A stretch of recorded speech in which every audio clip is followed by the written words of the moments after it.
All right. Let's kick this one off. And this nice installment of Fishy Film Friday is going to be quite special for some of us, as some of us are now reaching that week of stage of our lives where we might have to start doing wedding planning and rely on family members and all the funny antics that come about. We are pleasured with this week's episode of The Week of, starring the Sandman himself, Adam Sandler. We are part of the Sandler-verse here, and I'm joined by my favorite co-host, Tim Apple, and my second favorite co-host, Bachelor Danny Ocean. Tim, how's it? How a master's and a PhD? No, there you go. Highly educated bunch we have here. Actually, for the only person who has 1 degree, Tim, how you doing? I'm doing well. I am doing an unboxing of your life, Kohl's blue suits. Oh hell yeah! The week up starts now, baby. Oh, can you? Okay, well, can we get a fit change at one point in this episode? Yeah, take it off, dude. I haven't opened this yet, so we're gonna have the first ever. Let's see God, it's on a hanger.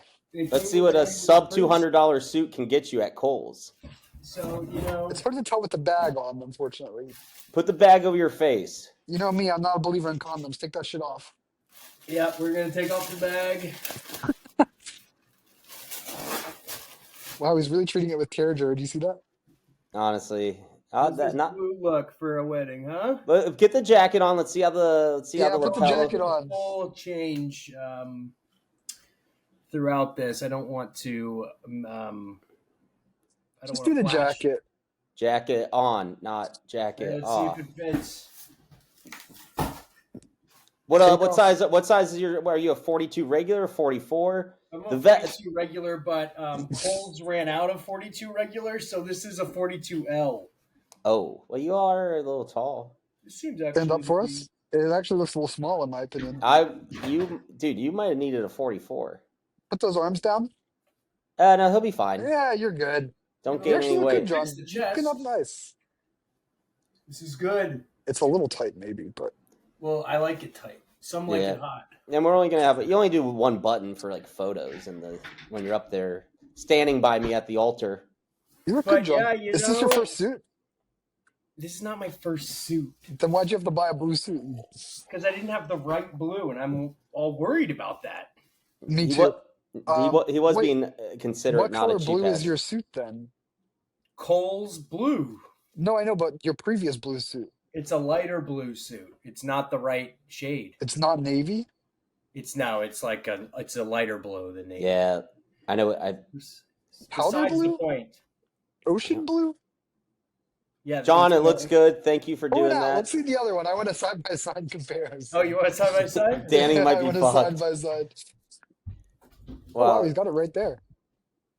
You know you're the beta in the relationship when your closet is in the podcasting room. Yeah, that's seriously kind of. I feel bad for him. Wait, but they're the same. Bring it over here. Let's see. Dude, bro, I think black. That looks black. It's a darker, actually. I lied. So. John, I'm gonna be honest with you. I think you could have gotten away with your original, but you got it. You got a nice extra suit. I'm just gonna send this back. No, this is classic. No, dude, we need people that look direct on uniform. It's a different shade. Like you can't tell from this webcam. It is different. Is it darker or lighter, John? This one?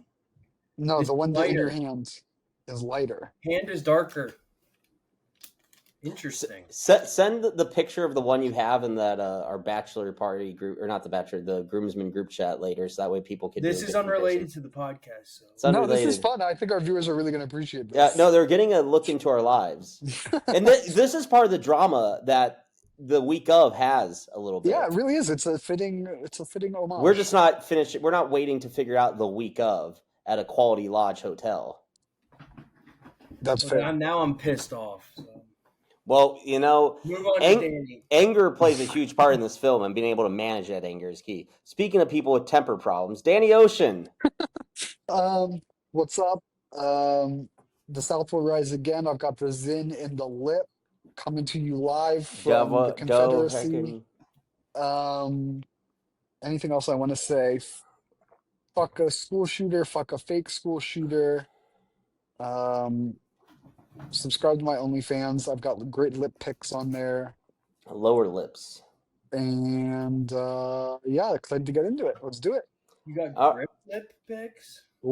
Great lip pics because everyone's admiring my lips. So I do want to start off. Lip. Some of you guys were upset that you had to get Netflix for this. That's true. I should have said that on my intro. Fuck. Yeah. So this is part of the Adam Sandler era where he had to This do. is our first Sandler film, yes? It is our first Sandler film. I was trying to think that one through as well earlier. Which this is when he had his Netflix deal and he was just pumping out like 2 movies a year of just random bullshit. He really does turn them out. It's impressive. Yeah, which you ever look at like Adam Sandler's like net worth and everything? Oh my gosh, this guy is very loaded for a guy. Absolutely. For someone who is an SNL guy and had like 3 characters of Man-Child that he got famous from, of Waterboy, Billy Madison, Happy Gilmore. If you haven't seen Happy Gilmore 2, highly recommend. I enjoy it. But the Sandlerverse and the Happy Madison production company, they take you to a different vibe. You can turn off your brain for a little bit, and that's what I kind of like with this. And there are some little family touching points. He has his co-star Chris Rock, other SNL alum in, if you've seen Grown Ups. Yep. And I kind of wanted to pick out what you guys your original thoughts are on these like type of comedy movies where you have these 2 SNL alum, or like when Adam Sandler brings his buddies into it, because that's kind of what he's been big about. Oh hell, probably for the past decade or multiple decades, where he lets some of his friends take a big part of movies, even though sometimes they might not be deserving it, like a Rob Schneider sometimes. Yeah. Was there a question there? I did. What's your thoughts on that? I'll start, and you can figure out what the question was retroactively, Tim.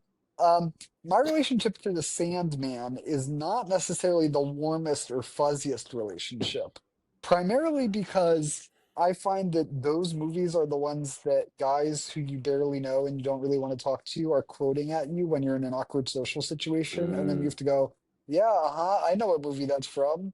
And I hate that. Like, I've had that experience so many times that they really seem like they attract the lowest common denominator. Is it as bad as like the Borat people who go, my wife, very nice? I feel like you don't really see. I don't interact with people like that, honestly, but I do interact with Sandman heads.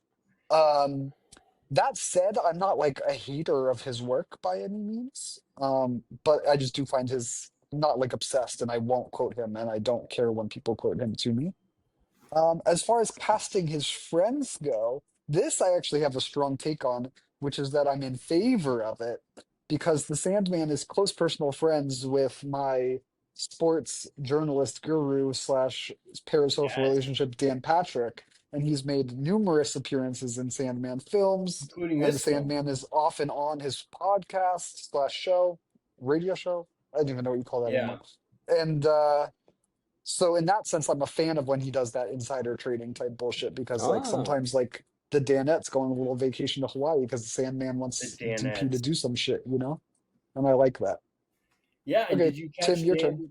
Dan Patrick is in this. Patrick in this film. Is he?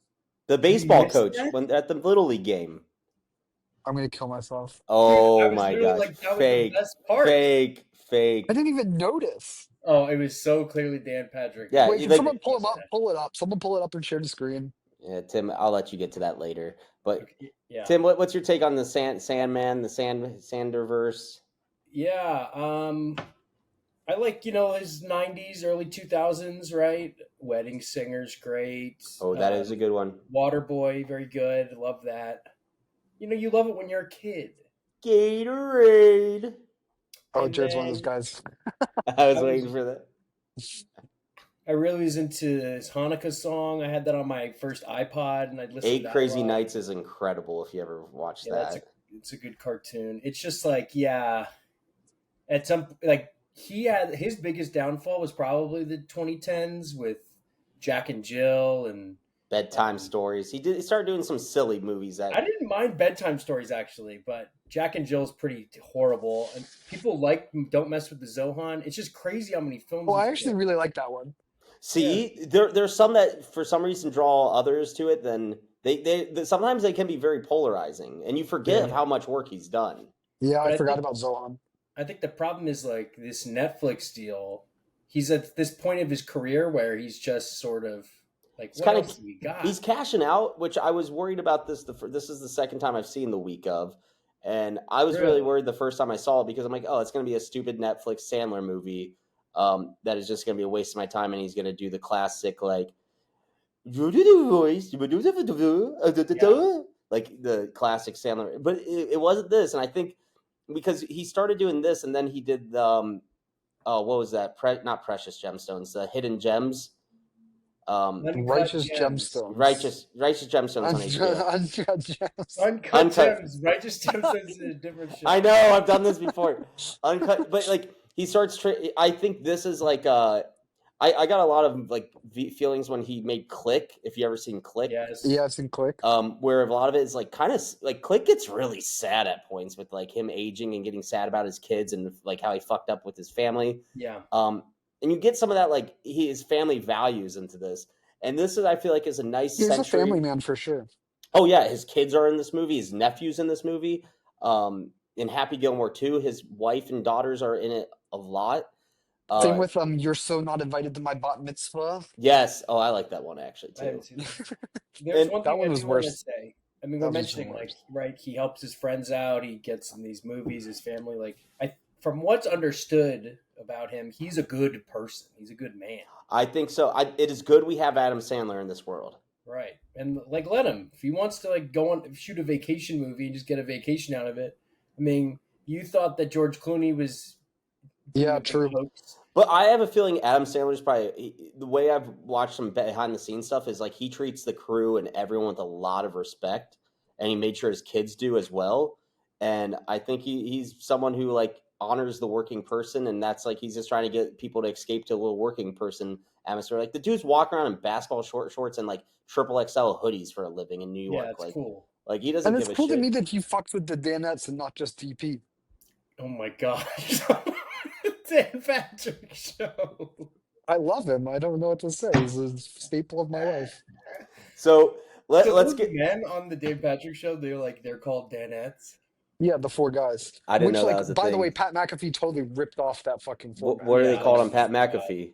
And the Pat McAfee guys are terrible, whereas the Danettes are Oh. like actually Are- interesting characters. Are they called like McCafftards or something? Or No, I don't know if they have a name on McAfee. I don't know. But they're Yeah. such brown nose. They're such yes men on the Mac. Yeah, whereas like DP, they'll be like and he'll yell at them, and they'll yell at it, like they get mad at DP each is other also and shit. like double penetration. Oh, I know. You know I what think about pisses that me all off on the time. McAfee show is AJ Hawk with the cigar. Like, Yeah, why was that a bit? And like, why is it continuing in like, it kind of Does reminds he- me of John's dad in his car.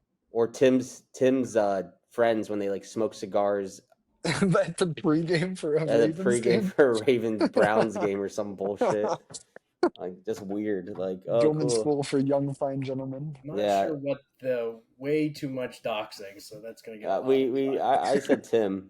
So let's just go a little bit of the plot. The couple getting married. Adam Sandler's daughter, her name is Sarah. The son of Actually, Chris Rock. can I say something before we get into that? Fine. Just we talked about Adam Sandler. Let's talk about his co-star. Chris Rock. Rock. I like that because this is pre-slap. This is pre-slap. Oh, I forgot about the slap. This is right around slap time. No, slap happened like 2022. This came out in 2018. Oh, this is Yeah, slap pre-COVID. was COVID. Yeah, the slap heard around the world.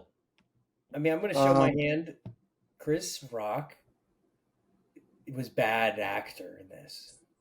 Chris Rock is generally bad, but his stand-up is good in my opinion. His So, like, older has stuff. he been good since like it's been like 20 years? Like, what has he done in the last 20 years? Yeah, he's a bad actor, but I think he's funny when he's like just actually doing what he's good at. But I agree, he's not good in this movie. And furthermore, I don't know that he's deserving of co-star consideration or even second billing. Right.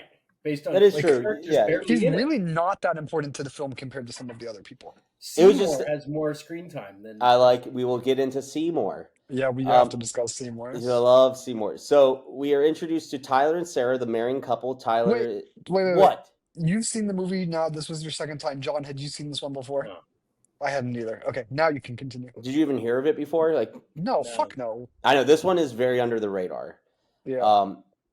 But so Sarah and Tyler, finally going to get to them for the third time. Marrying couple. They're both young. They're 23, which the Sandler Jewish family talks about. Oh, they're getting married so young. Comes from a very middle class home. Sarah was in dental school, or just starting dental school, finishing dental school. So I couldn't quite figure that part out, because at 23, you don't really finish dental school. How long is dental school? It's like 6 or 7 years, man. It's like a No little bit. way. Yes, you do your That's undergrad. suspicious. I think it's closer to 3. No, you do your undergrad, then you do like your residency stuff, I'm pretty sure. Someone in the comments who is in the dental field, help us out with this. Just let us know. Yes. And then Tyler was also in dental school. That's where they met. No, in he was going to medical school. Were you Okay. even watching the same fucking movie? All right. Well, either way, they're young, they're students, they're in love. And they're interracial. And they're getting married so that way they can get co-located at their residency or whatnot, which is a common thing. I've had friends do that. And they are an interracial couple. Cheerios commercial couple. Yes. Sarah, Adam Sandler's daughter, comes from a family that's very middle class. They live on Long Island. They make it a big point that they live 45 minutes, but an hour and a half with traffic from the Classic city. Long Island thing to say. Yep. And she's kind of breaking away from the rest of the family. She's the oldest. They have a little brother who's kind of funny, Isaac. I like him later in the film. Yeah, shout out to my middle name. Yes. And then Tyler comes from a family with a very successful father, Chris Rock, who heart surgeon in LA. Heart surgeon in LA, player. It seems like his parents are divorced. He's supporting the mother and letting her live a lifestyle. She has a very young boyfriend. He seems to be a womanizer. I love that actress, his ex-wife. Yeah, who was that? I don't know. I love her. She's very good, and I think she's hot. She is pretty good looking. I've seen her in like serious roles where I think she's good. Is she in like fucking Let me find out. might be in West Wing or some shit like that. Oh. Melanie Nichols? I don't know her name. Keep But talking, she's in a prestige TV show. Either way, so she has a young boyfriend. He does not. Is she in The Wire? She might be in The Wire. That's where I'm thinking. Yeah. Look her up. I'm on my phone. You guys are I'm looking it up. Okay. As we go along with that, we fall under a week-long calendar. It's 7 days out from the wedding. And Adam Sandler, as traditional, the father of the bride, is trying to organize this. But there's the whole contrast of a middle-class, working-class family trying to host this in a very expensive venue area like Long Island, marrying a very the groom being upper class, where the dad would have rather this be in Manhattan at a nice hotel, a nice ballroom. But Adam Sandler wants to do right by his daughter and pay for it himself, because that is what he believes she deserves, and he wants to honor that tradition. Was this hitting home for you? Maybe a little bit. I don't know. Yeah. It could be. But I think this is an interesting dynamic, because as we go into the 21st century, wedding costs are going up and up. The average wedding is over $40,000, which I have. Jesus. Dude, yeah. You ever see that Netflix show where it's like down payment or wedding? Yes, I didn't know that was a Netflix show, but I've seen YouTube videos on it. Yeah. So Adam Sandler's trying to do this on a budget. He is hosting a lot of people at his house, but he also was using Quality Lodge, which is like a 2-diamond hotel, they say, which I thought was funny because I usually go by stars. Ooh. Bachelor question. How common is it for the traditional split between bride family and groom family in terms of who covers what in weddings? Is that strictly followed anymore, or not so much anymore? I think it's all situational dependent, and okay. Like it's traditional. The bride or groom's family covers the rehearsal dinner. They usually cover the bar tab and like transportation, While like Oh, the bar tab. I didn't know that. Okay. that yeah, that's typical. And then the brides covers like the wedding venue, the meal, the more expensive shit usually. Interesting. Yeah, there's a whole. It's really regressive. Well, and now like kids are on the line. The actual couple's on the line for like upwards to 50% of it. Well, it depends how much your family loves you. I mean, as you said, every situation's different. Right, Some because family love is equated to money here, clearly. sometimes it Classic is. Jared take. To Classic the Chris Rock family, it might be. That's how Chris Rock originally viewed it. Yeah, fair. Yeah, And frankly, it's how Adam Sandler views it as well. yeah. Because He does. a lot of his identity is tied up in being able to provide the wedding for his daughter. Yes. And that's sort of the conclusion he comes to near the end, is that that's not what matters either. So we get introduced to these characters, and I like this little bit that they have ongoing, that Adam Sandler and his wife, the SNL actress Rachel, is it Dratch? Her accent was terrible. Oh, right. Well, I thought she was great. I thought she did a good job. I thought she was okay for being like. She was a funny character, but the Long Island accent was going in and out, and it was bad as well. Yeah, it's very like SNL. Yeah, it was an SNL. It was in that it's an SNL character essentially. It's an SNL characterization of a Long Island accent, because she even does her phone. Like she does funny stuff on the phone. Yeah, that's what I'm getting to the phone. So they are trying to get connected to Chris Rock and be like, oh, let's talk some planning. Chris Rock, we get introduced to him as this heart surgeon. He's about to go into a very important open heart surgery. And you start getting introduced to like, oh, he's very talented. He's a wonderkin. And I thought it was funny because I'm like, are they trying to play him off as like a Ben Carson type character? And then I started thinking, I'm like, why did SNL? Because they always do the presidential candidates. They bring back alumni or like little guest stars for that.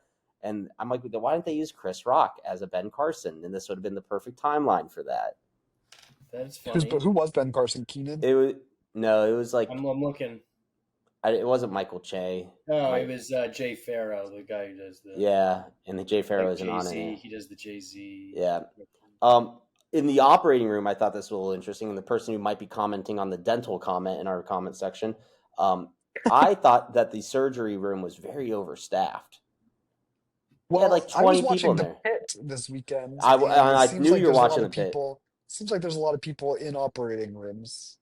Oh, everyone has a job. Like he does his little heart thing. There's the anesthesia person. There's the nurses. Division of labor approach creates specialization and minimization of error. Yeah, I thought that was very interesting. Also, it was really gross. He had the bloody hands touch his iPhone. I didn't like that. Yeah, I mean, that was obviously a bit.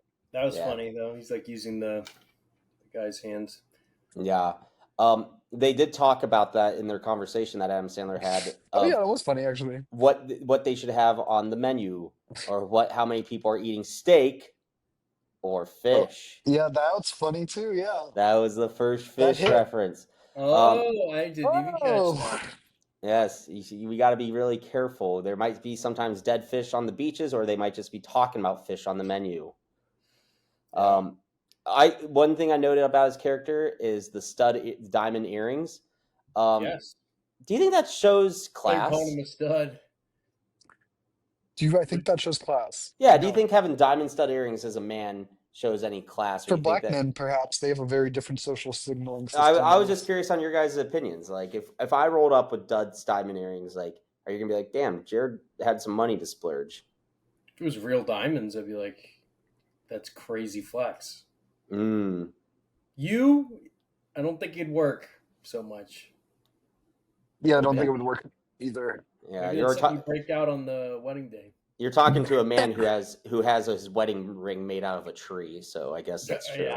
Yeah, fair. Yeah. We do get a little funny background. You see the chaos going on at the Sandler household. There's grandmas there. There seems to be some aunts or whatnot that are already arriving, which is absolutely insane that these people are staying at a house 7 days out from a wedding. Which, by the way, I love the 7-day structure of the film. Yes. If you get a good recall, you guys know what movie that is basing its same narrative structure off of? That we've watched?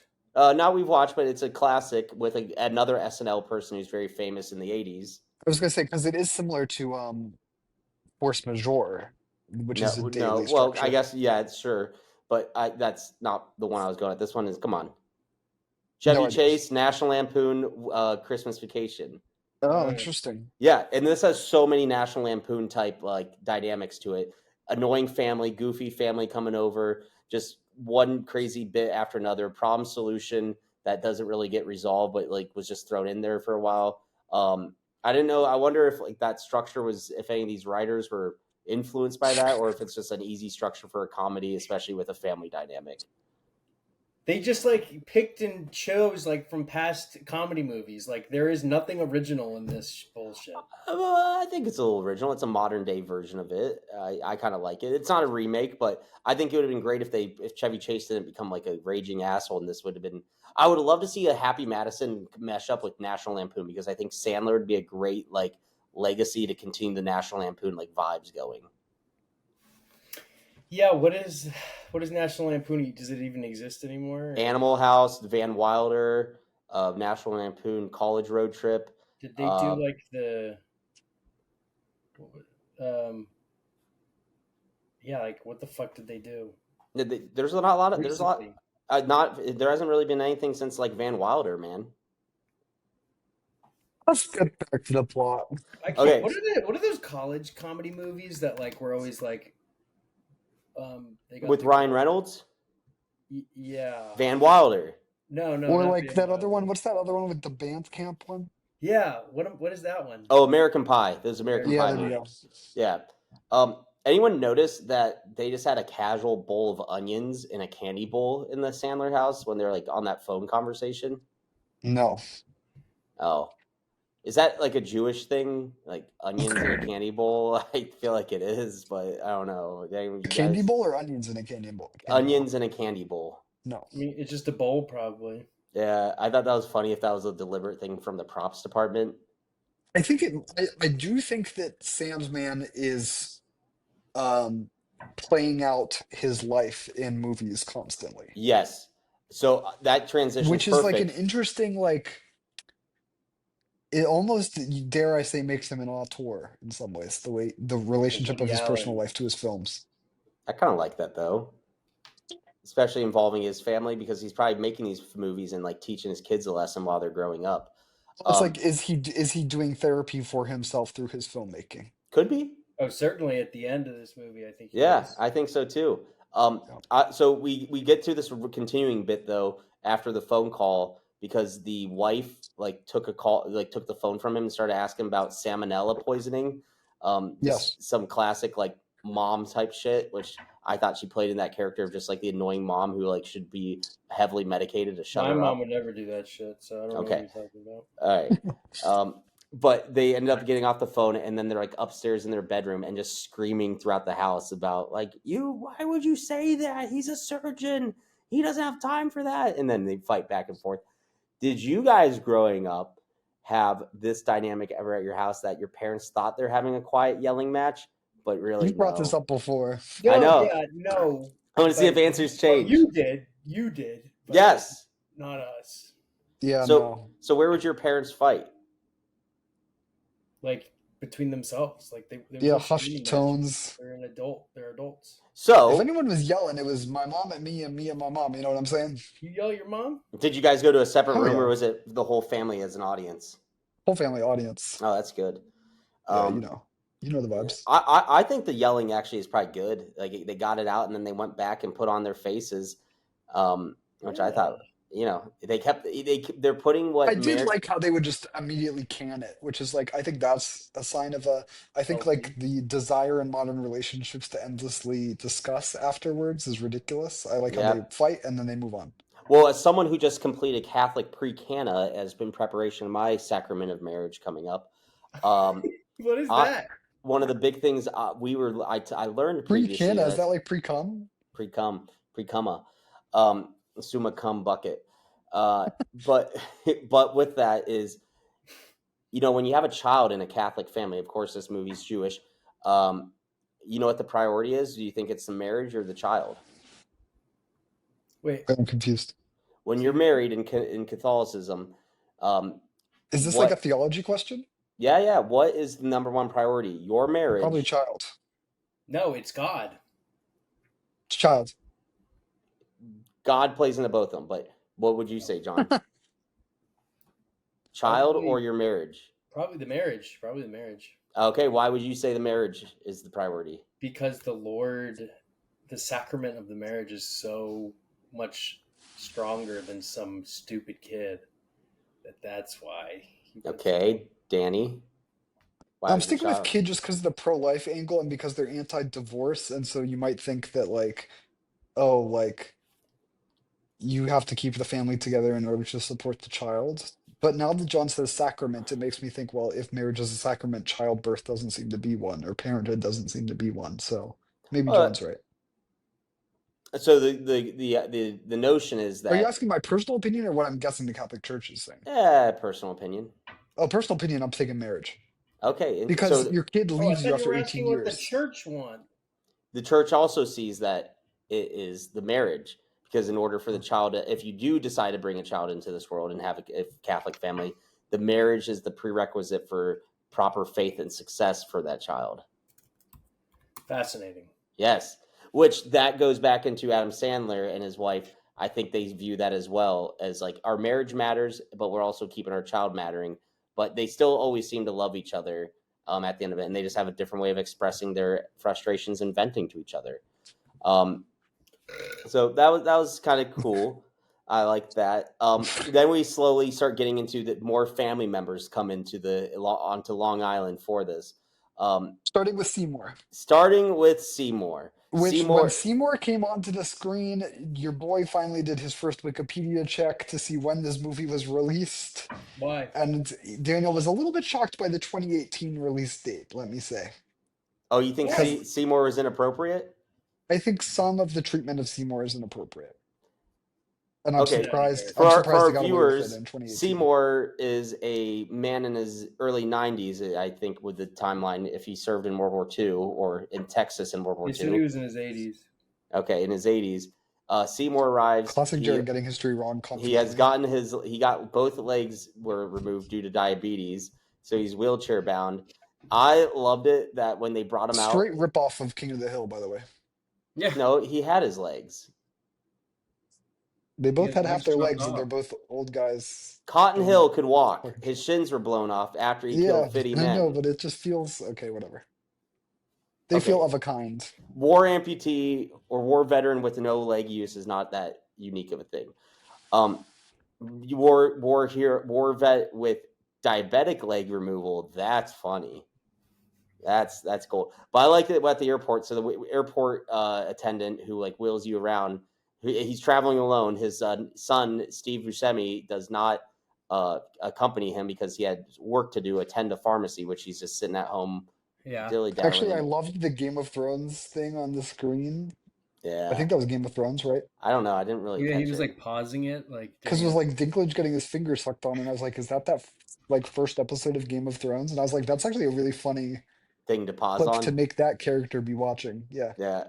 Buscemi was great in this. The airport attendants like, "Hey, we need the wheelchair back." When Adam Sandler is just confused as hell, and then they have the wheelchair coming down the luggage carousel, not folded up or anything, just fully assembled, which is inaccurate. That'd be in bulk cargo. But I got it. That one made me laugh a lot because I've seen people struggle with like mobility scooters and wheelchairs so much at airports, and none of the airport staff ever fucking helps. Yeah, so maybe it's accurate. I just felt like, I don't know, it felt maybe verging on ableist at times. Get the fuck out of here. Sorry, I'm just saying. I'm not saying I agree, but I am saying I'm surprised they got away with this in 2018. They weren't ever. Madison, like they have American values, so they don't give a fuck. Yeah, I think that does come through in the movie other times as well. Yeah. I don't think the ableism is making fun of Seymour. It's making fun of how society like ignores. No, but like the thing with like, oh, the shit falling on his head and all that stuff, and like he's kind of treated like he leaves him in the car and like. Oh, well, I don't know if it's even ableism. I think it's more so ageist. Ageist, because it's like, oh, this old fuck that I have to take care of, that his son just pawned him off on me. Which also wild. They send the guy with no legs to a house 6 days before a wedding. Well, again, he wasn't supposed to be at the house. Yeah. He's supposed to be at the hotel. That's like a major plot point. Like one of the major drivers of the plot is that no one can end up at the hotel and they end up in the house, and then he's got 1 million people in the house. Which is also crazy. Like hotels in 2018 on this part of Long Island could not have been more than like 120 a night. especially for a 2 diamond, like the Quality Yeah, Lodge. they're not even in a nice part of Long Island. Yeah. They're like in the Hofstra part of Long Island. They end up getting Adam Sandler can't get the wheelchair in the car, so he has to like shove it in the trunk, and the trunk is open. The air conditioning does not work in the car. I thought that was a funny plot point that continues. And then he has to go like talk to a client because he's in a contracting business for like renovations and stuff. And while they're taking the client out, Seymour has to go poop. This didn't make any sense to me. Yeah, why does the guy go Why is the guy in the if he fucking bathroom with him? why does he get in the car? He's like, "Oh, can I give you a ride?" If he gives the guy a ride somewhere, then how does the guy get back to his office where his car is? Great point. But I think it created an amazing scene at the diner that they Adam Sandler ended up taking Seymour, and he was complaining that this shitty little diner might not have a proper handicap bathroom, which it looked like a decent handicap stall. But he put Seymour in there, and if I was really impressed by the angle work of where the camera is placed, and like you felt the claustrophobia of this bathroom of Seymour trying to shit and Adam Sandler trying to have a casual conversation. But have you guys ever been in a situation where you've had to help like a disabled family member or someone who like an older family member who has to go to the bathroom, and like you don't maybe wipe or help them like piss or shit, but like you got to stay in there in case they fall or slip? Nope, never. No. Nope. Do you think, Tim? I don't think I really have helped someone poo poo. You've never had to like been in the situation you're like the aide for like any disabled people, or I help my grandma walk when we're like in public together, and she's got a step coming up, and she holds up my arm, but that's pretty much Right. it. oh wow, yeah, I've had Pretty mobile lady for 91 years old. I used to have to help my 90-year-old grandpa like go to like the bathroom, and like he was persistent on wanting to use the urinal, and then like the dude would he had Parkinson's, so he'd like piss on himself. It was a tragedy. Oh, how's he doing now? Oh, he's been dead for like a decade and a half. Oh, I didn't know he was So he's doing sick. well. Yeah, he's resting peacefully. He's happy the Catholic faith is continuing. Old Italian man. This I actually want to talk about one of the few times I laughed. I wrote down 3 times when I guffawed Okay. or chortled during the film. And you mentioned it earlier is when Seymour's revealed, because the scene previous, they're like, oh, he's missing 1 leg. And then they roll him out and he's missing 2 legs. That got a chuckle out of me. That was pretty good. And I'll tell you about my other chortles later on. Sick. The other thing that I was checking the release date on this thing was the laughing Middle Eastern hotel He's worker. funny. Indian. I did not find that funny, and I thought it was a little bit questionable.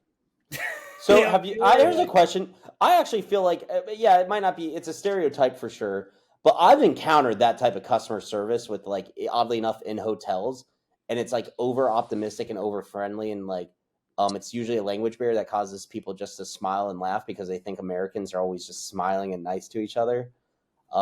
Which might, I don't know, that might be weird for Long Island.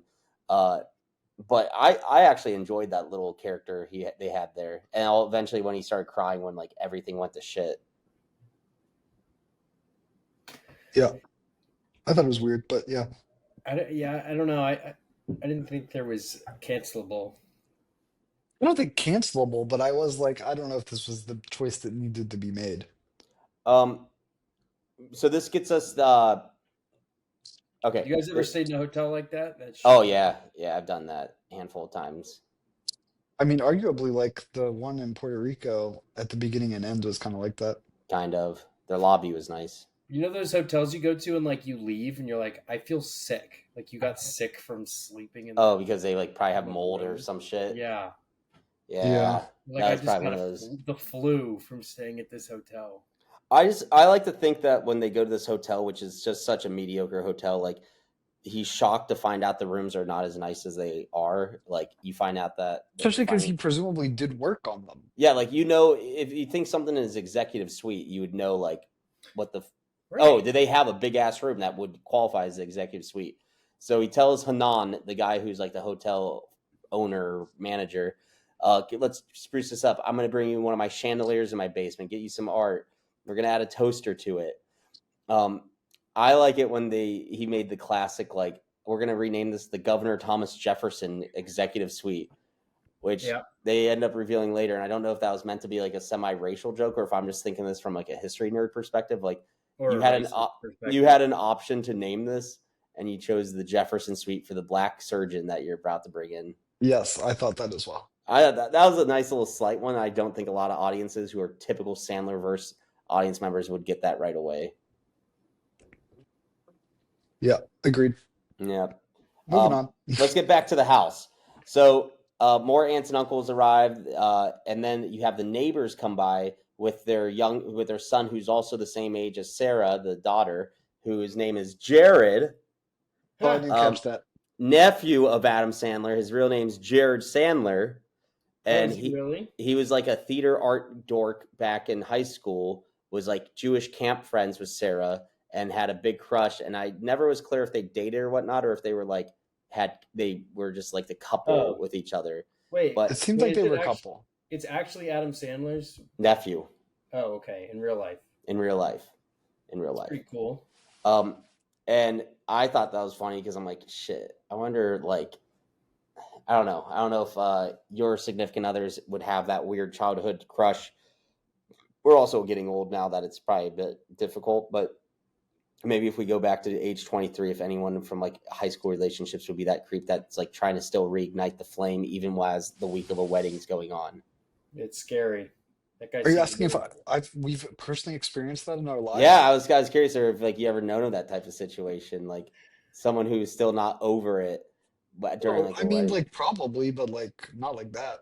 Yeah, well, that one was a bit of an extreme example because he's also like trying to like, charm the family still and like make it look like he's the winner, which it seemed like the grandmas and all that. I don't know if he's doing that. He's just kind of like a cuck. Like he's just embarrassing. But he's not trying to like backstab the guy like Chris Rock's son. But he's like definitely like he has hope, thinking that the nice guy mentality. He has a shrine to her still in his room. Yeah, as is revealed. No, like his angles, he's probably thinking the nice guy is going to win. The whole room is dedicated to her.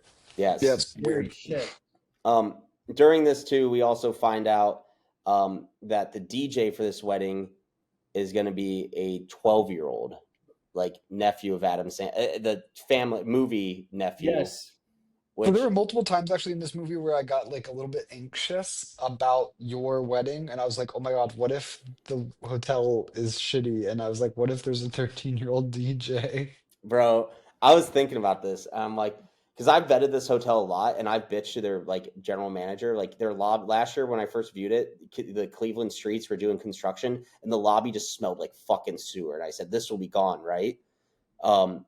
And then like I go check the rooms, and then I tell them like these standard rooms are shit. Like, do you have executive suites? Because if I have a couple of the distinguished visitors who might be attending, I'm not going to put them in a standard room. And even their executive suites kind of blow ass for an IHG brand.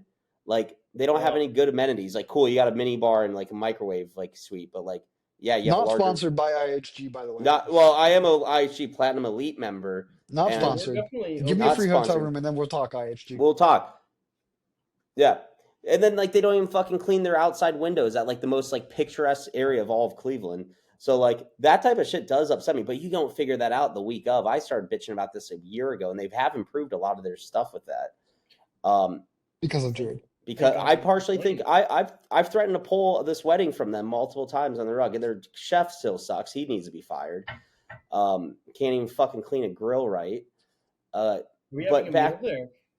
What? Yeah, we're having the meal. The steak or the chicken, no fish, or the butternut squash ravioli, which wasn't bad.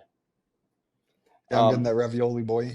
Yeah, the guy tries putting the cinnamon licorice sauce on it. I'm gonna burn the fucking place down. Yeah, I wish he wouldn't say that. No, I'm anxious again. No, he better not. I fought with him. He's like, no, it's good. People are like, it's just like it's weddings are really awkward because like you can sometimes show up and you're like, oh, this is like not good. Oh yeah, and it's annoying because it's like, who cares? Food, no, just don't do a buffet style food. That or you're pisses like me off. these hors d'oeuvres are cold. Yeah, hors d'oeuvres are the biggest bullshit at wedding. The cocktail hours as much Nah, as possible. the hors d'oeuvres on that's what I'm going to be the biggest bridezilla about for sure. Is the hors d'oeuvre game. Well, they always suck though. They're always cold. It seems like they let them sit an hour before they ever get No, I've been served. to some with some good ass hors d'oeuvres. Ah. I also went to a recent wedding where they had a fucking meat and cheese tray with crackers that was bought from the grocery store that morning of, you could tell. That's sad. Fire. Yeah. Sorry if that wedding couple ever watches this. I did judge a little bit on that, but I think they're aware. They won't. They won't. We'll get an angry comment here shortly. But I do not have a 12-year-old DJ. I have a band, which that's what the bride wanted. She wanted a band there, but was a little disgruntled, but tried not to hurt her dad's feelings. And you keep seeing this continual. She's holding back because she knows her dad's trying the best he can, but like they have a magician who's also the MC, which I love that element because I think that was really funny. I like that actor. Yeah, I'm trying to figure out what he was from. Also, I like the caterer. The caterer seemed like the guy with the most common sense, actually. They're so granular on the details. It's crazy. I don't remember the caterer at all. Yeah, He was like an Italian guy. Another big Italian guy. I Anyway. really like how the couple, like especially her, like she doesn't care. Like she just they're wants to be married. there for each other, and that's what I like. Is like maybe we should have eloped, but they're there. Did you watch this as a groomzilla? Did you watch this and sort of think like you're like, oh, like, maybe I thought about you know what, like this is because you think about your wedding day is the last time of your life. All the people you love are met, or like most of the people there that you love are all ever going to be together in the same room until you die. and until you die.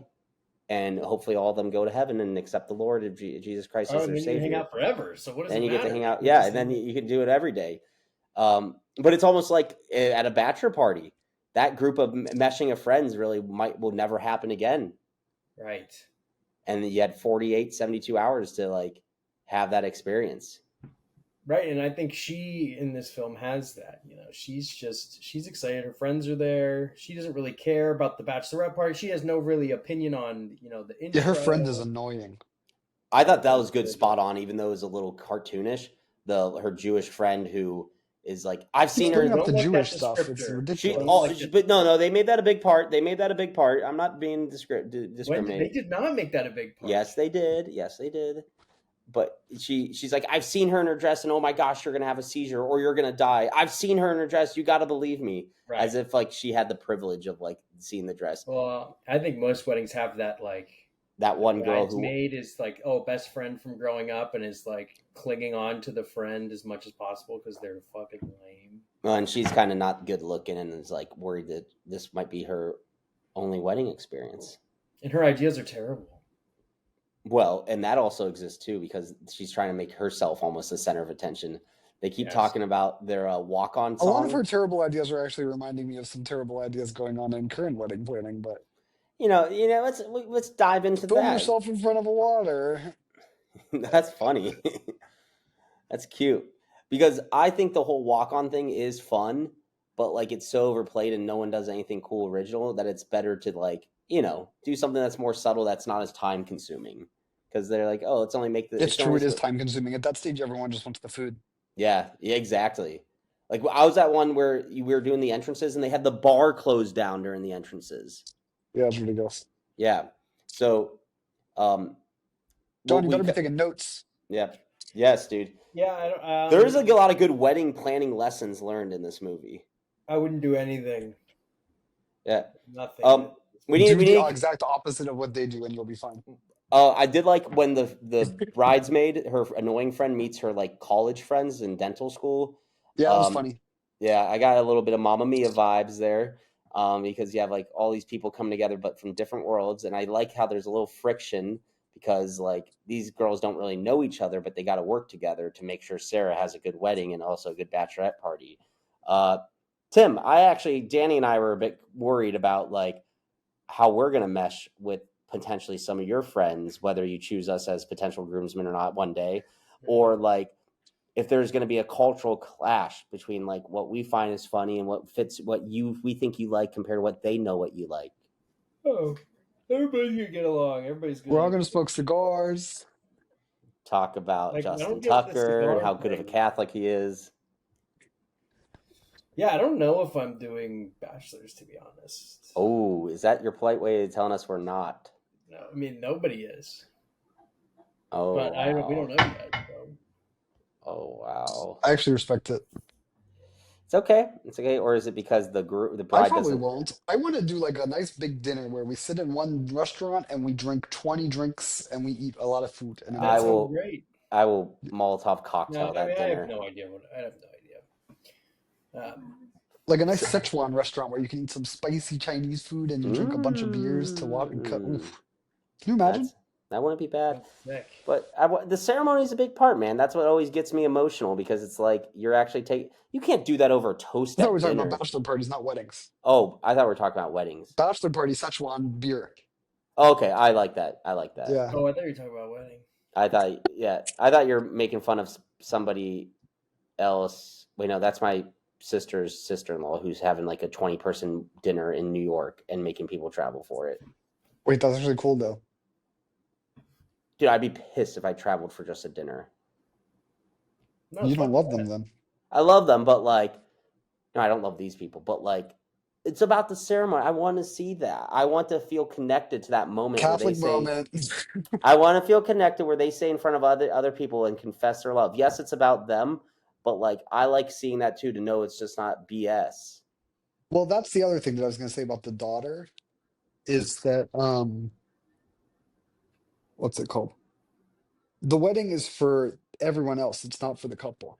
Yeah, which is a bit contradictory, I guess, for the Catholic ceremony. Like, the wedding is supposed to be about the couple. Now, this is No, the it's about Jewish, God, bro. It's about God. well, the couple and their relationship with God and confessing in front of people. Yeah. Confessing is a weird way to put it. Announcing it, declaring it. Uh, Yeah. so we get introduced to her friends. More random aunts and uncles arrive. The DJ kid, whose name is Noah. No, Noah's the drug addict that came out of rehab. Yeah, Also, that one was funny. crazy element there that You like, thought he was funny, Daniel. are you the Noah? For sure. The kid who's like getting triggered by loud music, can't be around any knives or anything, Yeah, for but sure. also just so comical that like it's funny you realize how all this. I think the creation of like making these people believe they're actually cousins and aunts and uncles of like the crazy Sandler dysfunctional family is so true because like they all like make these assumptions. Oh yeah, our kid who has to have these weird instructions that are not conducive to a wedding environment. You're definitely going to be able to take care of him. Well, Yeah. yeah. And during that time, as we're introduced, we also are introduced to there's a leak in the hotel. You haven't talked about the black family at all. It's getting We're racist. getting That is to the black crazy. family because this is where the black family gets introduced as they get checked into the hotel, and there's welcome bags, Black which family definitely happens before Noah. they do, but it's like within a 10-minute bind. A lot happens. There's a lot of moving in Oh, this movie. trust me, we know you're taking years to get You're not taking even your damn well time. Like, But it's there's so much to ridiculous. talk about. no, It's the no, week It's getting of. just hit it's the too major long. beats. Just hit the major beats. Okay, It's too Chris long. Rock's We're not family even on checks in. Tuesday yet, I don't think. They're all excited to be there. Also, crazy that these cousins are arriving like Wednesday before the wedding.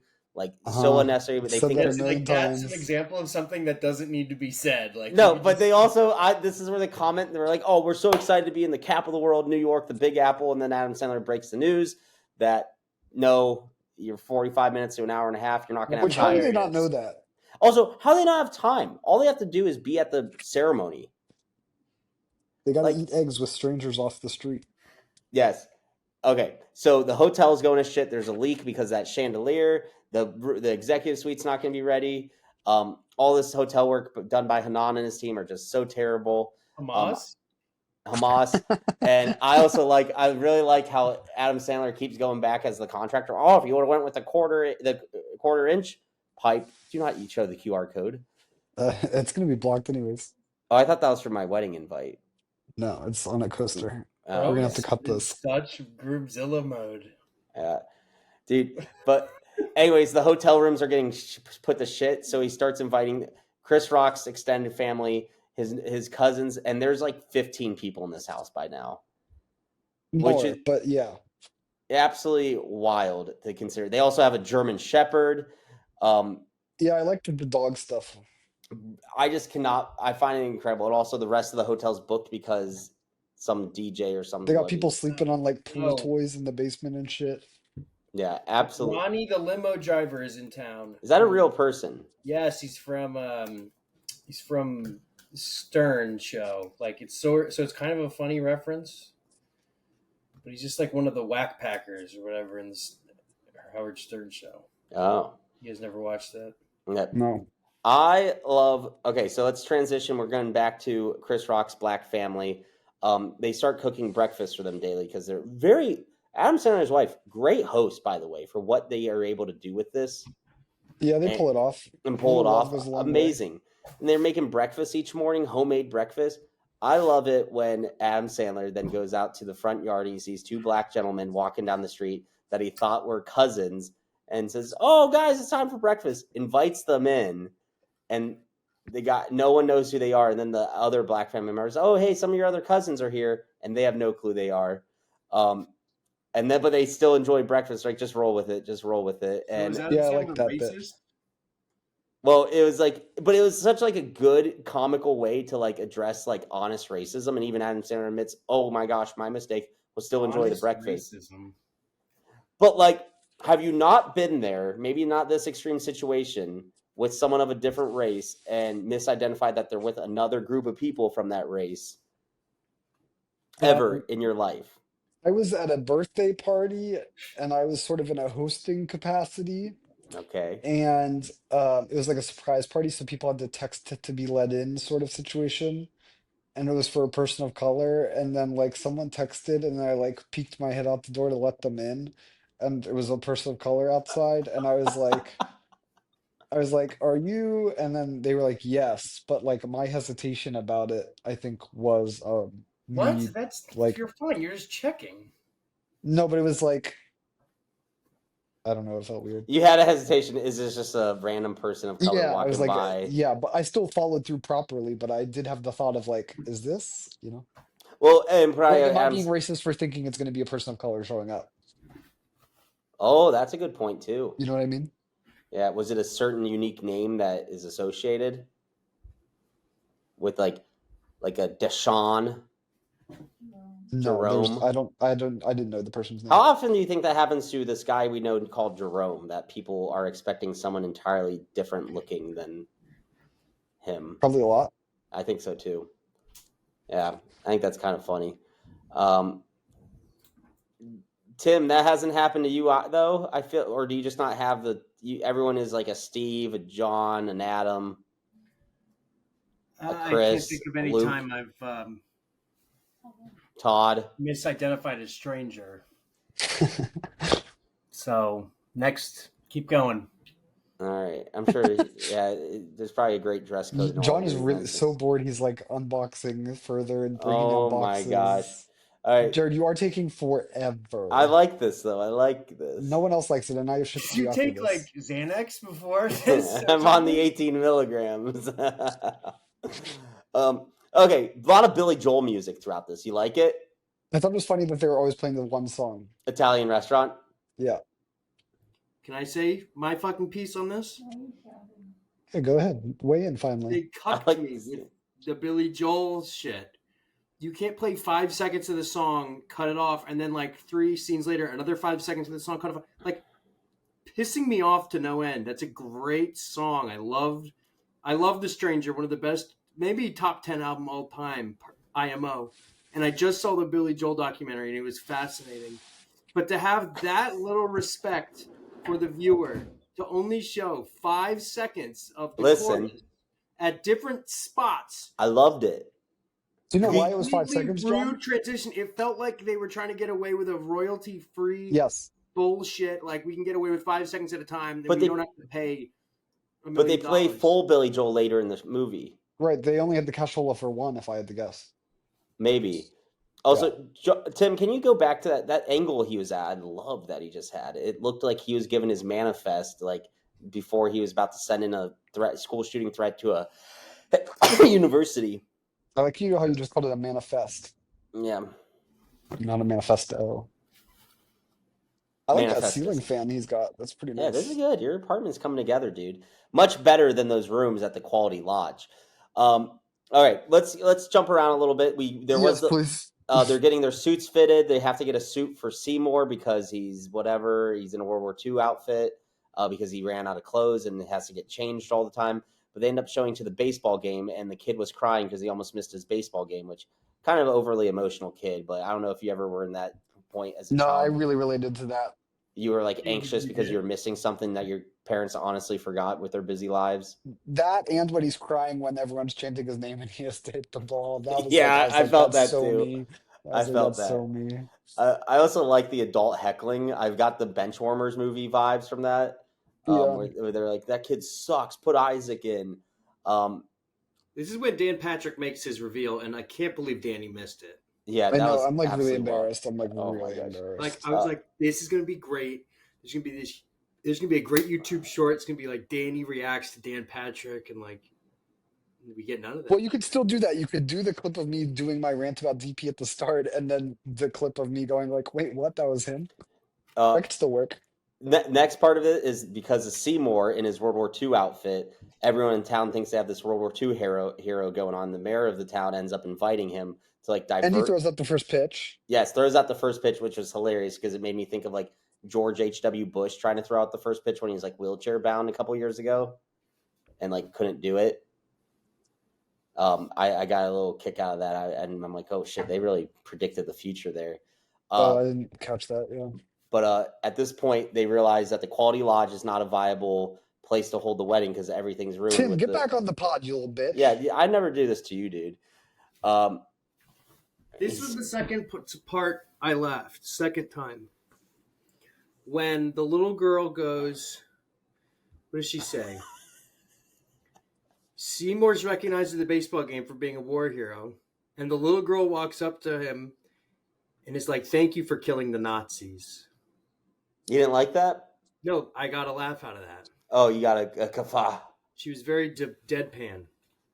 Yeah, that was kind of some bad delivery, but it was good. I liked. I like that too. Is we need to. This movie does talk about how Nazis are bad. It's so hard to take him seriously in the suit. Do He you was ever have being to wear a just as suit for deadpan work? as that little girl talking about it while wearing a suit on a podcast. I think that needs to be the new uniform for this is suits. The vest is not part of it anymore, but you can try it on anyways. I want to see how it looks on you. This is going to be our worst episode yet. It is gonna. If this breaks 100 views, I will thank the Lord for this. It's about the love of the sacrament of marriage is what brought us here. You look good in that, man.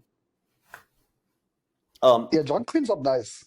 Keep going. I liked also how the mayor of the town was doing with a scandal or whatever, and they brought Seymour as like a little distraction. But also, I love how Chris Rock is still with them, and Steve Buscemi and Adam Sandler are there as well. And then this is how they. Is Buscemi often in Happy Madison Productions? Yeah, he's in a lot of like random side characters. He's in Big Daddy as like the crazy guy who orders Oreos on his pizza, and he's also the shooter that Adam Sandler bullied in Billy Madison. Because I was surprised to see him and happy to see him. Yeah, he's in a lot of random Sandler-verse stuff. You gotta remember the '90s, like Buscemi was just in like random shit and was like in the good Tarantino films every once in a while. No, just Okay, move on. Reservoir Dog. Okay, but I like that because this is a good call out that like you see so many politicians using like veterans as a distraction all the time to like cover up just their shitty behavior, like scandals going on. It's always suspicious when you see a politician at a Veterans Day Memorial Day. It's like, what did they do that they're trying to make people think they're good? Wow. Strong anti-veteran take from the veteran. Yeah, that was crazy. Not anti-veteran, it's anti-politicians using veterans as a soapbox. Hey, as Buscemi says, you know a politician's lying when his lips are moving. Yeah. I liked when you said that. Yeah, I did like that too. We did not go back to when Buscemi arrived because he was in charge of the liquor for the wedding, which was crazy. He had a guy from California deal with the liquor. And he brought these duty-free, gigantic... That was one of my favorite bits. So, like, a Toblerone Especially bar. the massive cigarette carton. That was the best one. That was like... And then later when he walks out of the hospital with the massive cigarette carton, dying. I was it's such a small piece of humor in this that you just forget about. Really good bit, that one. And then also... like, really creative bit. Like, no one would ever... Like, and they didn't get those custom props. Those don't exist. But there are jumbo-sized things at the airport I'm sure you've seen. Like, right, that's what... and who Who is generation buying was. that shit? Who is buying the giant No, Toblerone that bar? shit was so funny. That was a really good bit. I also love how he's just gnawing on the Toblerone bar as the like movie Yeah, that goes on.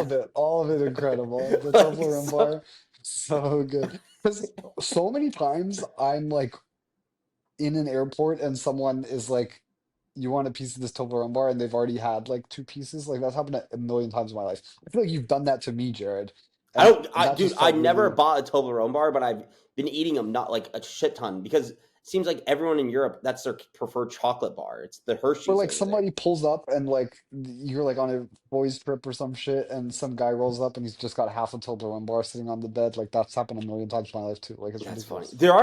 They're a great shareable chocolate, much better than Hershey's bar. Mm, Have you ever been at a formal event where they have obnoxious size booze bottles? Like not the size No. that Steve Buscemi had, but like a gross. It's larger than a handle. no. Nope. I've seen that before. Not at a wedding, I think, but I've seen it at like banquets, and I'm like, what the fuck is going on here?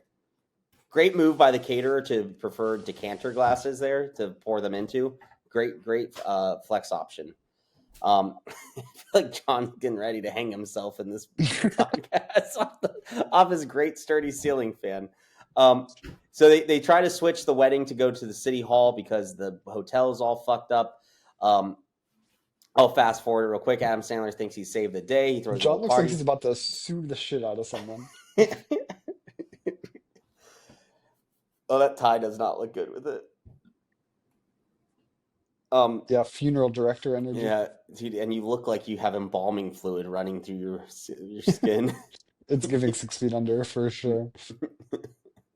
um, anyways, during this time, they're now going to celebrate. They have their bachelorette party, and then they have the bachelor party. The bachelor party, I want to go to that place, the bounce place with strippers. What the fuck were they doing there? Like, what? I was trying to figure out. I didn't rewind it, but I think that place is meant for bachelor parties. Like they have staff, dedicated staff strippers there. It's a good way to like stretch your business a little bit. Yeah. It could be amazing. Um, Also, I thought it was funny that they brought Isaac, the like 11-year-old kid, and then Yeah. the Noah, the drug addict, there. Yep. And I thought that was a little funny bit. They're like, you gotta turn off the music, turn off the music. But I don't know if how much they had some baddies as the dancers in this. I actually did not notice that. I will say I thought it was an interesting bachelor party choice for what seems like a very nice, unassuming med student character to go there. We didn't really get to know his friends that well, but they seemed like a good party type. And it sounds Maybe. like Chris Rock's son also. Like think about it, has Chris Rock as his dad, like this guy who's a baller and womanizer. Like he's not gonna go and be like, we're gonna go Yeah, can I get. just say one thing on that? When that lady is sitting on the piano and he's playing the piano, that was kind of sexy. Oh my gosh, dude! There's some hot women in this. Yeah, I really like that lady, his Oh. ex-wife. Yeah. And that guy's like licking her elbow. I was like, that's crazy. Oh, Ignacio. yeah, that was his like Yeah. go-to was licking elbow. Yeah. Later at the bachelor party, Seymour's having a great time. They dunk the legless veteran into the punch bowl. They make his face all red, and then they throw him into the sponge pit with the dancers. That was funny too. Yeah, and then they lose him, and then they have to shut everything down. They're searching for him, and Steve Buscemi, because he was out of cash and That couldn't was pay the. raw footage of Nova trying to find the active shooter today. They're all trying to search, and then they find him, and later he dies, which is funny too. But it also, my favorite part of this whole bit is two things from Steve Buscemi that are going really underappreciated. One is his broke ass couldn't pay the strippers to dance on him anymore and didn't have any cash, and Chris Rock came up there with like a wad of singles. Yes. And they all went to him, and then he's like, fine, I'll just film this, which like classic old creepy guy who's broke just filming like cheerleaders at NFL games and stuff. Or I don't know how much you've ever seen that happen in public for like their spank bank. That was my The third time he chuckled? third chortle. Okay. I'm I letting think you tell there's us. a fourth. No, what's the big deal? And then like took out his phone. That was kinda funny. Then the fourth one is when Seymour's dying at the hospital and Steve Buscemi's like his cousin's like, oh, you should go make peace with your father. It might be the last time you Yeah. talk to him. And then he just talks about all the perverted shit he ever did. Yeah, Steve carried, as he usually does. What would I it thought take the for you? bat sequence was funny. We're gonna get to the bat sequence Didn't because make that any happens. sense to me. Didn't. I was like, That what was a the great fuck little is like going 10-minute on? kill time. Like it killed time. I loved it because it also teaches you a lot about bats. That's a real thing. So they kill Seymour, and then Seymour dies, and then They cancel. The the mayor mayor says, says we're "Yeah, not doing the wedding there anymore, which that was something that we haven't discussed, as the mayor was going to do the wedding for them I because of mentioned this it." veteran, and then Seymour dies, so does it again, and they have to come up with an excuse to hide it from the family. So they go bat hunting, and then Steve Buscemi takes a bag of bats and dumps them in City Hall, and then my favorite part is He's he's like, laying across the chimney smoking a Yeah, cigarette. that's so, like I think that's ad libbed. Like there's no way smoking was in the initial part of that scene. Like he's like, this would be a great little addition to this. That part is so good. With the cigarettes from the massive cigarette carton. That was from the Fire. hospital, or like this guy in. He's like, oh, you got to make sure they don't come out. yeah. I thought he Um, was gonna blow the smoke into the chimney, Oh. but it's yeah, funny too that he just didn't. fume him out. And then the mayor's fucking someone in there. Dude, there's some good butt in there. If you see the lady's butt that he was banging, Damn, I didn't notice that. yeah, it's good. Um, Also crazy how they got Seymour's funeral like arranged the next day, but these fuckers can't go find a damn secondary like location for the wedding. I mean, Absolutely funerals often happen pretty fast. not like the same exact The day. synagogue ain't doing much on a Thursday afternoon, you know? Eh, eh. But also, wow, what an emotional toll. But I feel like not many of the families that super connected with Seymour, and they kind of viewed him as a burden, which makes me wonder how people of disabled individuals feel emotionally when their person that they might have seen as a burden passes. Probably a little bit of relief, huh? Yeah, I've heard that people actually do experience like a lot of guilt for feelings that they have after that sort of Mm. incident. My favorite part of the funeral was how all the people who were at the bachelorette and bachelor parties were wearing their sunglasses in the synagogue. I thought that was funny. No, that's a small detail. Good observation. I thought it was pretty Why clever. do you think they were wearing it? They were hungover, or like? Yeah. Yes. And they all fell asleep during the part when the rabbi was giving whatever. Oh, and the guy with the nose strip on, and I've been Wait, using and nose strips. everyone uses that's like some good Sandler humor. That was good. I actually liked the nose strip bit. That really hit hard for me. Um, it's just fantastic. Uh, Anyways, they can't use City Hall anymore, so they go back to the hotel and they're gonna make it work with a giant trash can in the middle of the dance floor that's catching the leak, which I absolutely loved.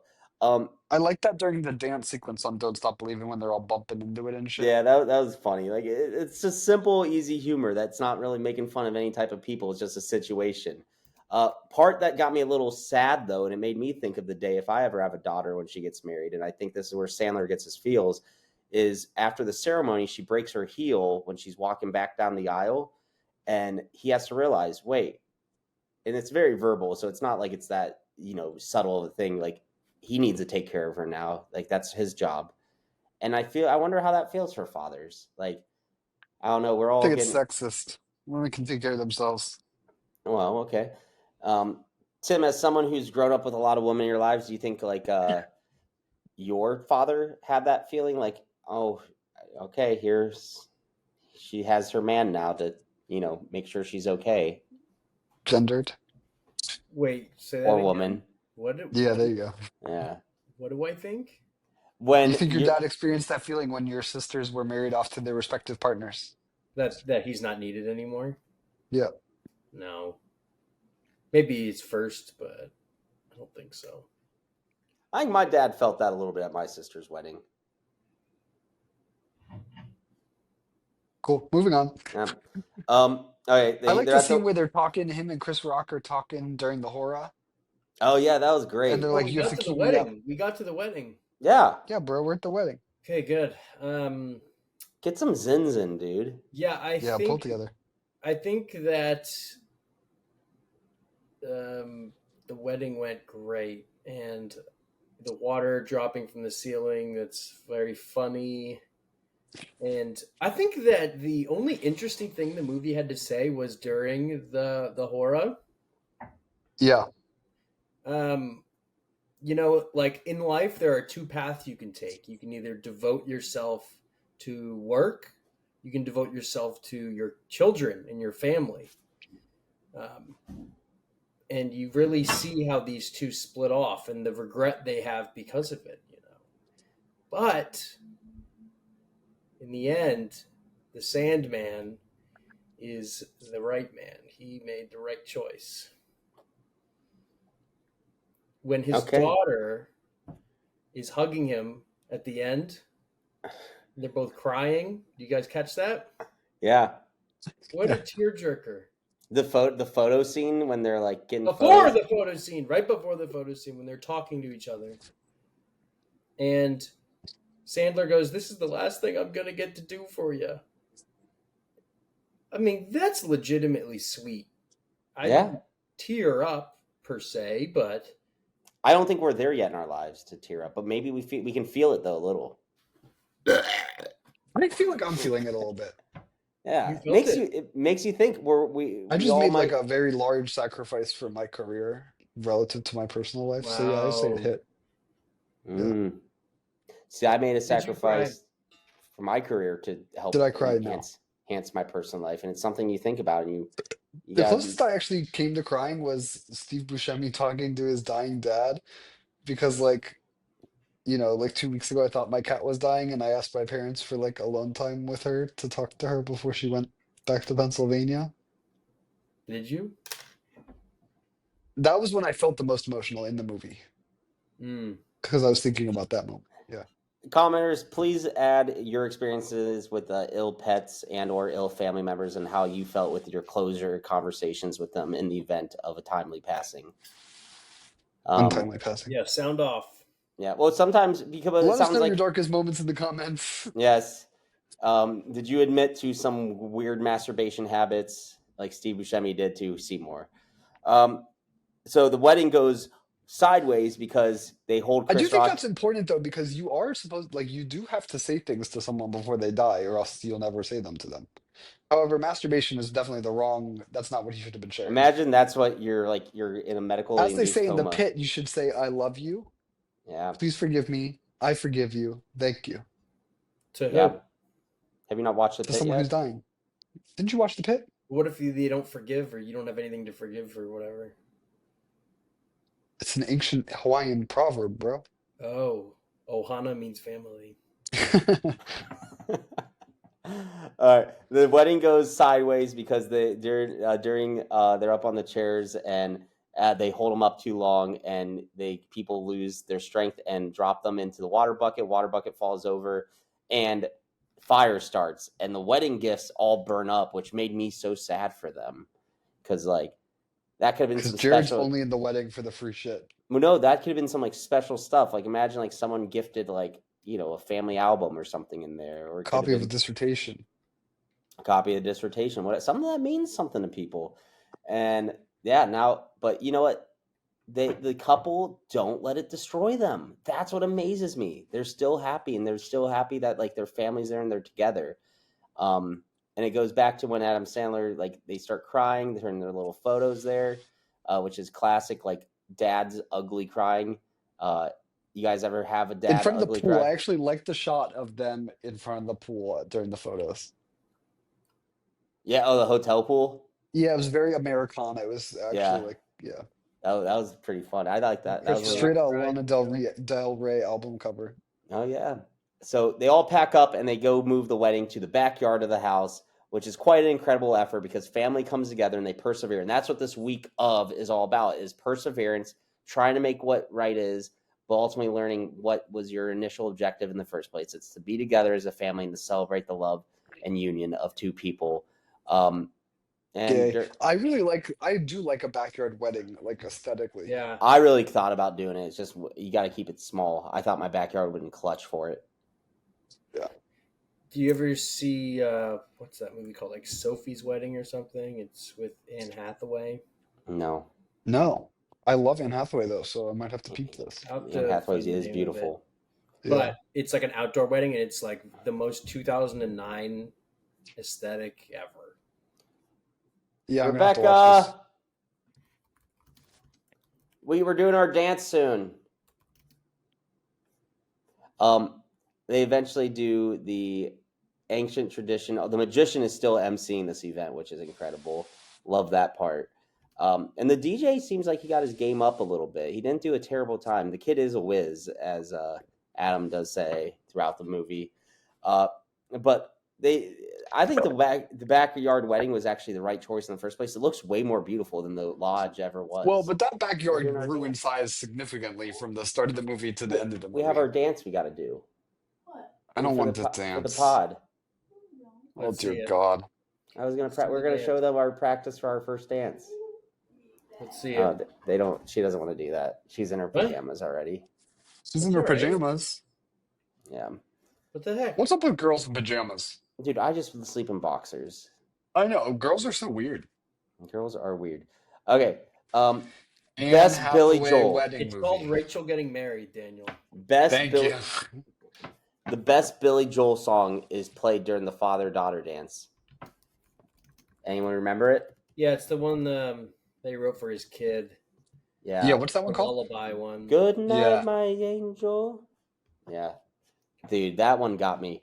I will give you a sneak That peek. song's funny because when Billy Joel wrote that, like he was just an alcoholic, like deadbeat dad, like was barely in his kid's life, and like wrote that song as like an apology. But And I think maybe not the alcoholic circumstances, but I think part of it also plays to Adam Sandler. Like, you know, he feels like he needs to apologize for not being the best of dad, even though she does view him as the best of dads. right, and we talked about how this might be a reflection of Adam Sandler's life. His daughters were in this movie, but they did not. They were not married. They were not of age to get married Right. yet. So, But his he's probably daughters. thinking that's coming down the pike, you know? Mm-hmm. And maybe he was worried that he put his career before his family, and that might show a shift of Adam Sandler in his filmography over time, of how he started getting more family oriented in his films and including his family in his work. This is what I'm saying about the therapy aspect. Yeah. Yes. Eventually, the wedding closes out.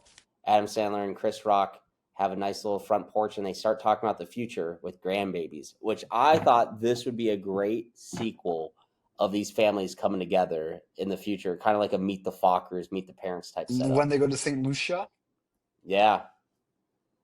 Yeah. So that's the conclusion of the week of. I hope Took that a this week to get there. dude, this is not bad. We're at like a little over an hour 20. I'm gonna let you guys kind of give your takes. Who's the next pick? Is it Danny?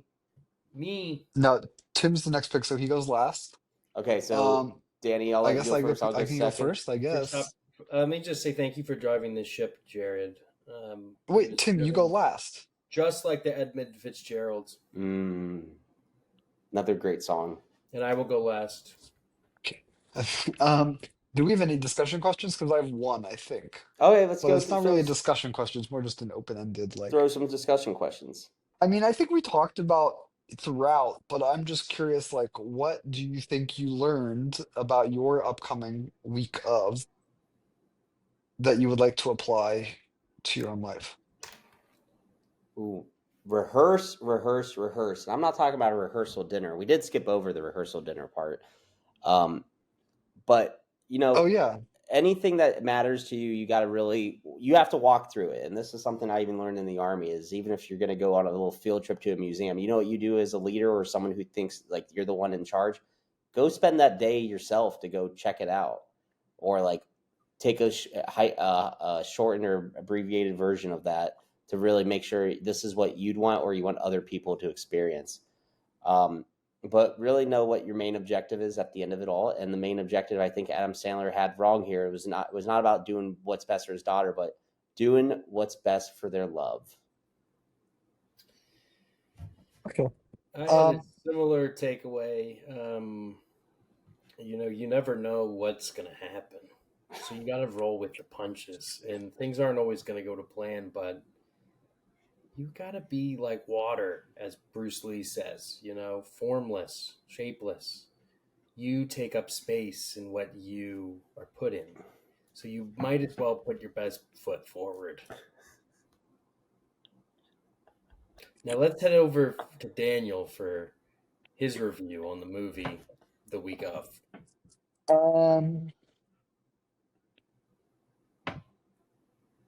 I liked it. It was funny. I liked that it turned my. I've had trouble. I've had trouble turning off my brain recently, and I turned off my brain for this, and that was nice. Um, I chuckled more than Tim appears to have chuckled. As far as Adam Sandler movies go, it wasn't as dumb as some of the other ones. Um, and I thought there were like really clever things, like the Giants Marlboro pack and or Winston's or whatever it was, and the bats laying on top of the bats thing. So I'm giving it a 3.5 out of 5. Jesus Christ. Oh, you were going okay. You're going through your review there. Thank you. Yes, sir. Nice, dude. Nice. Yeah, what's your review? Thanks for paying attention, Jared. Okay. No, I'm happy that this brought joy to your life. Uh, as I always start, this movie Movie knew what it was. knew what it was, and that's what makes me love it. Is like it's shenanigans. It's a National Lampoon a little bit. It's not meant to be taken serious, but you're supposed to feel a little bit of sad emotion, but you're supposed to be lighthearted throughout it. It's not meant to be a tearjerker throughout it, but there are going to be moments. And also, there's going to be moments that some people relate to about how your family works. Maybe, and there's moments of like, oh, that's a crazy situation. I wonder how I'd be in that. And then there's, of course, a bunch of cartoonish moments that are like outside of scope of reality and a lot of disbelief to it, or suspension of disbelief. I really love that Adam Sandler has this filmography shift during this timeline of showing these family-oriented films of like he wants to incorporate his family. I think this is one of the few actors that does a great job casting his family and having them involved in his work, even though they don't play a big role in here. You ever heard of Coppola? I think he does better than Coppola with it, man. I really do. Like, compare how he has his family in Happy Gilmore 2 and this compared to like Godfather 3. I'll fight anyone and say Sandler wins that day in, day out. Okay. Yeah. I do think this movie went a little bit longer than it needed to be. I wish they would have cut maybe the whole City Hall part of it, even though there were some great bits that were part of that. But that would have been probably 15, 20 minutes of runtime that could have been saved and didn't. It really just brought us back to a circle of like, oh shit, we're still stuck at the hotel. But the bat bit I really thought was pretty funny. So I think that it was okay keeping it in. I think that was probably an editor's choice they had to really figure out. And they said, fuck it, it's going on Netflix. People are watching it or they don't. Supporting cast, I think that conclusion. What made you think the editor like left it in? Because doesn't it feel like it's just thrown in there in the middle and like they could have taken that thing is thrown in there. Like okay, baseball game and this pod is way funnier when it's John calling Jared on the bullshit. No, baseball game and City Hall, like things could have been taken out. I really think the whole bachelor party part was perfect because it gave a finish to Seymour's character arc. I think they could have cut them being at the suit store. Yeah, it could have cut suit store, baseball game, and City Hall if they needed to cut stuff. Baseball game was easily the best scene in the movie. See, and everyone has a different take on it. Starring Dan Patrick, obviously. Yes. I didn't think it was any of the classic slapstick humor that some stuff like Grown Ups is like kind of annoying with. They did of course like they dropped like the dehumidifier on Seymour's head and some people get hit there and there. But it was like there's just a lot of funny, subtle or just obnoxious. Oh yeah, they like burn Chris Rock's hands. And totally forgot about that. There's some like great little parts with that. I really liked his insured hands. Those hands. Are these the ones? This is like a nice 80s type comedy that got made well in 2018. And I really like it for that. So what's the number? I'm giving it a 4.5. Oh, damn. God. Yes. Runtime kind of hurts it a little bit. And Chris Rock kind of doesn't do a great job supporting. He doesn't really bring much comedy to it that I thought he was capable of bringing. Okay. Tim. Okay. Tim, send us out. Give us the rundown, Esquire. Your guys' opinion, but I politely disagree on all fronts. And listen, this movie is just so upsetting and how much it misses the mark. Every mark it misses. And it's trying to, it's What marks? Tell us. literally everything. Every part of it is taking from older comedy movies. So, example would be like Wedding Crashers. They've got the weird brother or cousin that's like off to himself and like emo and emotional, and like you gotta be careful. Like this movie did it and did it worse. Old School, you got like Blue, my boy Blue, old man who dies halfway through. This movie does it worse. I mean, this is the epitome of like YouTube Shorts movie. You can watch YouTube Shorts and listen to the movie in the background, and you won't miss anything. One point, they're hunting for bats. Like, what the fuck is going on? Chris Rock is totally phoning it in, like reading every line, like he wants it to be the last take he has to do. The only good actress is Carmela's mom from The Sopranos is in this. If you guys caught that, Mm-hmm. Not. you didn't. And then, like, we didn't talk about. There's Suzanne Shepard. Adam Sandler does a cross-dressing thing as the grandma at the end. Is like that's supposed to be funny. Like that stuff. Oh, I forgot about that. That was a great part. That makes that stuff weirds me out. It's like, what is it? Does Adam Sandler actually think this is funny? Like, it makes me, because who's watching this and laughing? It makes me concerned. Again, the Billy Joel music cucking really, really pissed me off. I do appreciate it. Something interesting to say in a one conversation, but overall, this was hell. This is hell that hath no fury, like this movie. You didn't learn anything from it. I learned that this is another movie I don't like. And for that reason, I'm giving it a 1.9. We're going to the 10th. We're not allowed to do that. You gotta round up. It's a half. 1.5. Wow. You didn't even round up. Giving it to a 1.5. Damn. I didn't like this, but we're going to like the next film we watch. We will be watching on the next exclusive episode of Fishy Film Friday will be the film Autofocus. It is please don't read too much into it. It is on Tubi. Oh my God. We will be discussing that film in depth, and I think we will have some good conversation about it, but try to not read the Wikipedia if you want to enjoy it. As Jared reads, Autofocus? Autofocus. Cool. Willem Dafoe as a supporting actor. Another great app, huh? Look at that. Another great app. This is the year of Fishy. So appreciate everybody watching, and don't forget, we now have the ceremonial whipping out the penis. No, fish was consumed in this film, partially off screen. No, that episode's over. I just ended it. Oh. Stop recording. No, you gotta keep that part in.